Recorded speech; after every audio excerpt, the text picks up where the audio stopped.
Hello everyone. Today I'm going to discuss about some important questions from the chapters Sexual Reproduction in Flowering Plants, which are there in Phase 5 book. Question number 33. Chalaza, chalazal end represent. This is chalazal. Chalazal end represent. What are the options they given?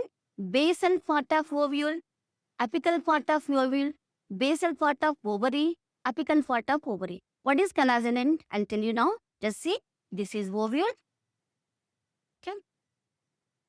This is chalazal end.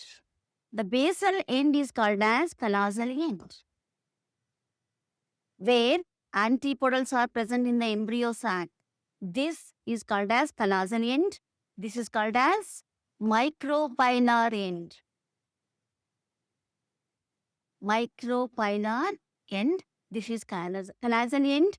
Apical part of ovule. No, this is apical part of ovule. This is basal part of ovule. Basal part of ovary. No, this is not basal part of ovary. Apical part of ovary. This chalaza is only belongs to ovule. This is ovule. Basal part is called as chalazal end.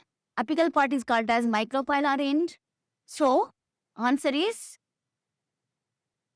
basal part of ovule. Answer is A.